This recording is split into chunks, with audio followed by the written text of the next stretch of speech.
అవుగాని గుళ్ళల్లా జాతరలల్లా తులాభారం ఎత్తారు కదా గదేనోళ్ళ పెద్ద కాంటెలా ఒక దిక్కు మనిషిని కూర్చోబెట్టి ఇంకో దిక్కు బెల్లమన్నా లేకుంటే కొబ్బరికాయలన్నీ వేసి మనిషి వజన మందం జోకుతారు కదా.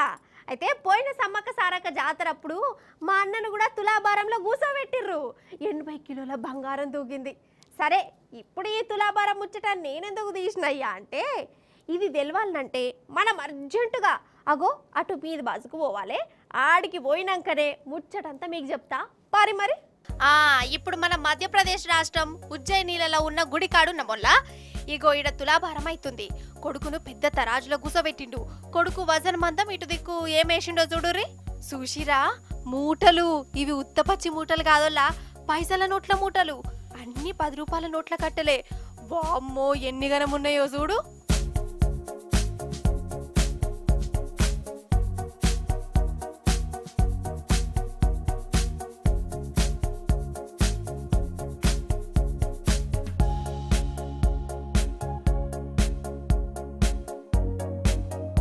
అయితే ఈ పెద్ద మనిషి అప్పట్లో ఏమో కోరిక కోరిండట, ఏదో కష్టం వచ్చిందట. అప్పుడు కట్టెక్కితే నా కొడుకు నిలువెత్తు వజన మందం గుడికి చెందా కడతా అని మొక్కుకున్నాడు.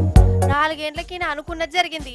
మొక్కు తీర్చుకునే పని పెట్టుకున్నాడు. కొడుకును తూకం వేసిండు, అటు నోట్ల కట్టెలు పెట్టిండు.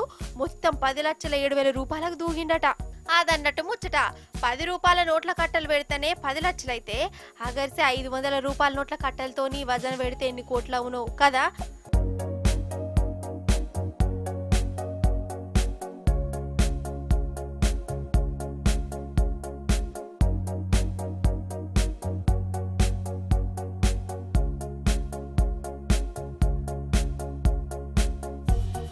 మొత్తానికి కొడుకును తూకమేసి మొక్కు తీర్చుకున్న నాయనను చూసి అందరు నూరెళ్ళ పెడుతురట. అదన్నట్టు ముచ్చట.